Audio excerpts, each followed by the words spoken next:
careful, Slam. My boy's seen a ton of bad guys between you and the bunker. I know you can do it. I'm making my way up the cliffside, soldier. Keep pushing your way up and I'll meet you at the chamber. Alright, how y'all doing? Welcome back to the MajorSlackAttack, your first stop for titillating tactical gaming, and we're continuing our journey up to the bunker in the where Angel's Spirit to Tread mission, and those bad guys that we were just told about will be taken care of starting around the 7-minute and 30-second mark of this video. Up until then, it would be business. I'm just going to finish looting. My inventory is almost full, and there's another weapon chest to loot that I passed earlier on the right.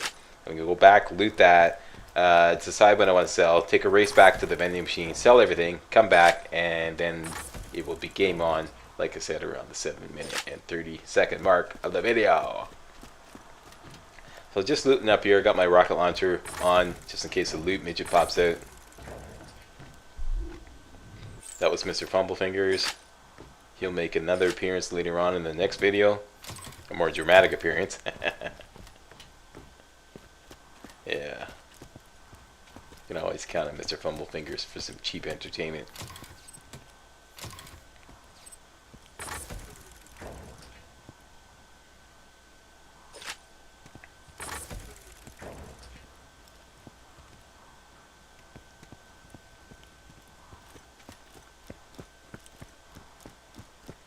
Okay, this is the weapon chest over here. Below that sucker, so it doesn't ruffle my feathers in case somebody is like wise.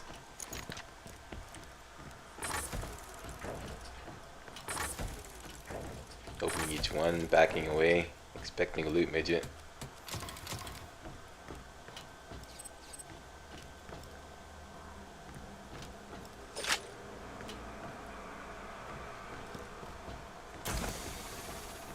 There we go.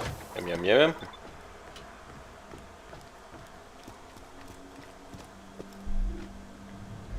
So, 22 in the inventory. Not that many, but still. There's a ton more weapon chests up ahead. So you want to empty everything out. TDR goes, so I'm just giving everything in the red X of death I don't want to sell. I'm not really interested in this. Slack rating is too low, 1301 times 8, so it's not even come out to 20,000, I don't think. That goes. My new benchmark is around 30,000 for a slack rating. The Bandit SMG goes. Down to mods and whatnot. Not really interested in that. I'm not really a meleeer. This also gives bonuses to skills I don't use normally. Can't use it, can't use it. Have got an extra shield.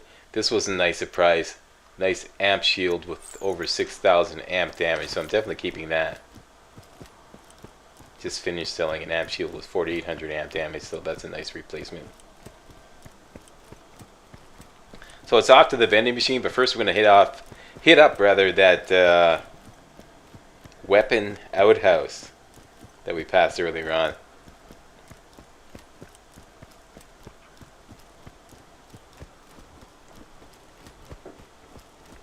So if you posted a comment about me missing that, well, you know what they say in the candy business. So long, sucker. Go erase that comment. Yeah.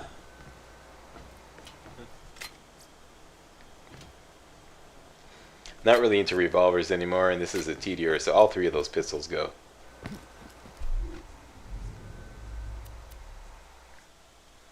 Red X of Death, Red X of Death, and Red X of Death.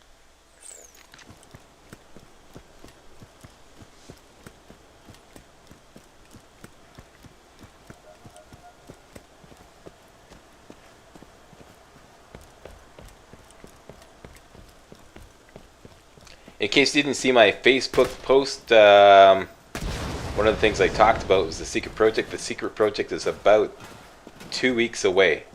Alright? And for you hardcore slackers, you know that the secret project always involves an ebook. So I've written an ebook, another game guide. Great game guide. One of my best.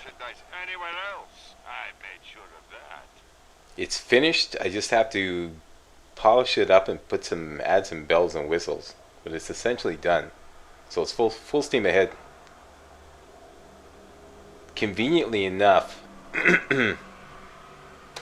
it looks like there's going to be just enough content left in the Borderlands 2 True Vault Hunter mode walkthrough to carry us through to the launch date of the secret project, which is great because this was only intended to be filler content, this True Vault Hunter mode walkthrough, and I was going to stop doing it as soon as I launched the secret project, but I was quite surprised as how popular this became and how many people really wanted to see this. So this is essentially more like a real walkthrough.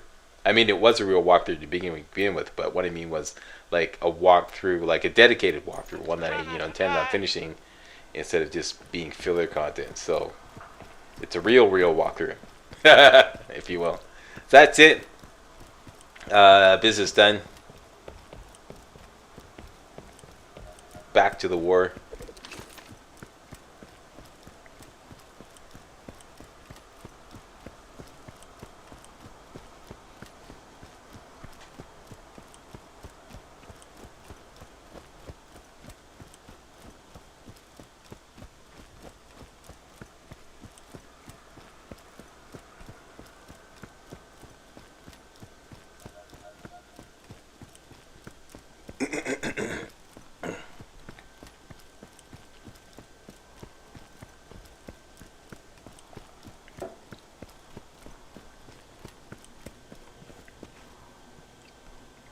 And here's a reinforced repair surveyor just hanging out, waiting to ambush us.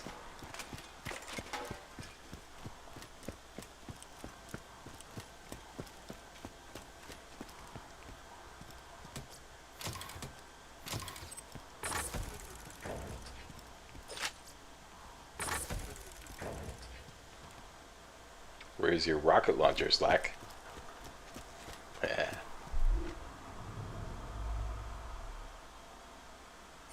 Believe I'm just checking my ammo there. Some are a little short, but it's no biggie.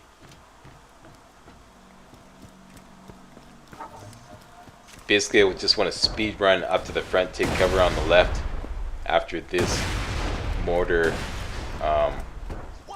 spot gets dropped on. I got a little stuck there.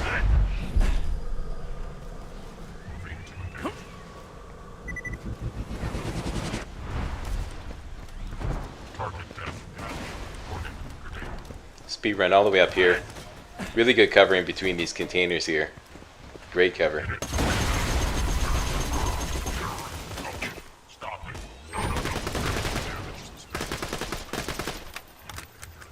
There we go. Take care of the guys on your arse. Love how fast that plasma caster reloads with the killer skill activated. Okay, so we got a couple turrets up here. Make sure you take them out. First thing, ba-blam.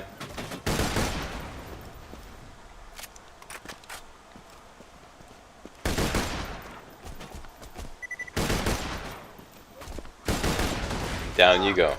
Bitches, open up. Now everybody's gonna spawn there. So basically what I want to do is just run up, throw out deception, aka Slack Shadow, and then do him in with a grenade. Like perhaps a nice little homing fireburst, or homing corrosive cloud rather. Here's an example of that nerve scout just totally decimating a warloader. No slag, no nothing, just.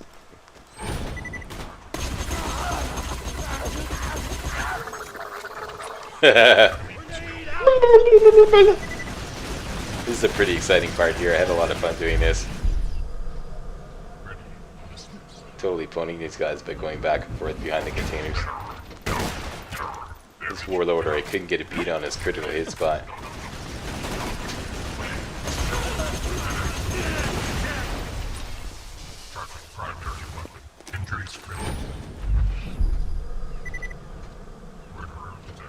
Now, this gets a little hairy, so I decided to pull out the heavy artillery. Hyperion Commandos can really bop around. This warloader joins the party. It's time for a little big boom shit.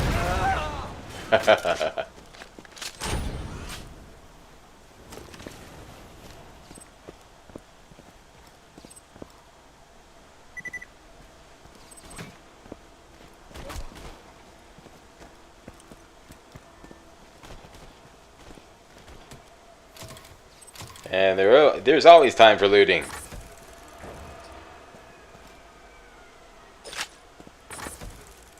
Even in the middle of a firefight.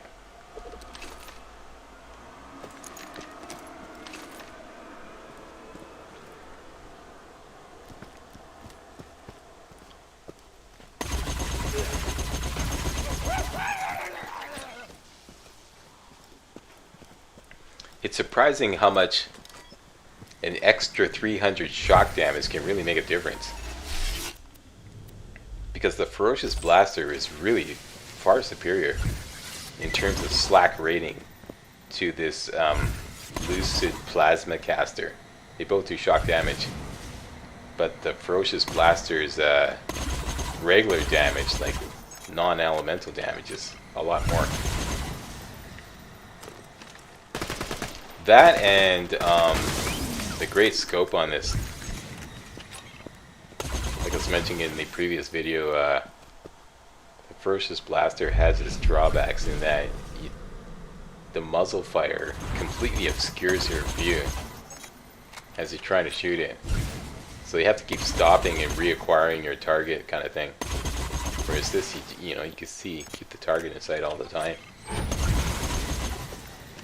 And keep your finger depressed on the fire button, no problem. There we go, let's finally get that guy.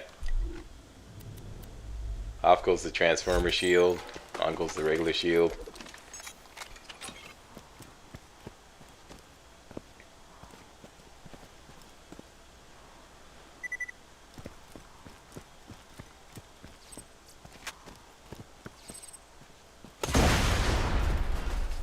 Below that so it doesn't ruffle my feathers on the way out.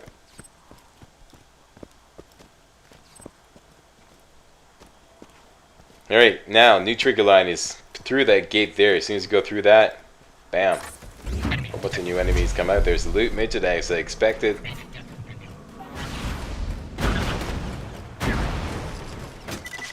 And what I'm not using my rocket launcher or anything else. There we go. There's a nice experience for Mr. Fumblefingers.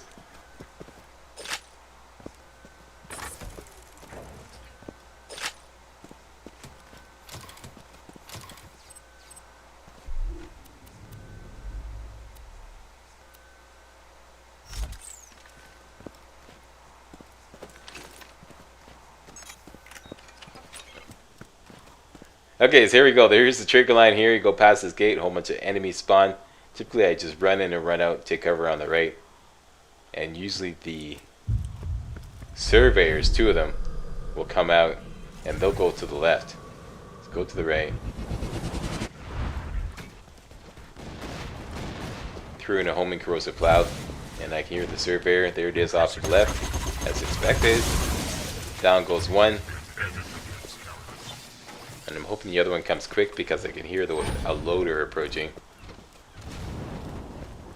So throwing out another corrosive cloud.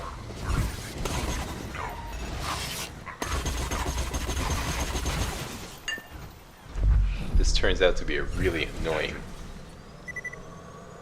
surveyor.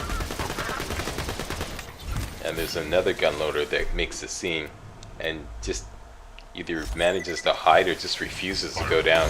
So between the two of them I was having a bit of a problem. This loader here, visibility was poor. They're waging this war of attrition on me, which always unnerves me.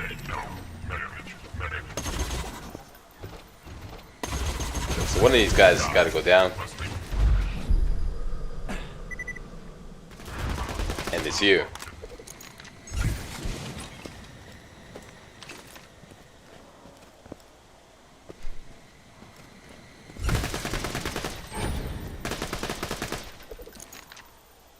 finally switch to the nerve sloth. Blah blam. Bye, you little fuck. And we're coming up near the end of this video. Swap out for the regular adaptive shield. Get some more juice in our shield. Reload everything. Everything is reloaded. Collect the goodies.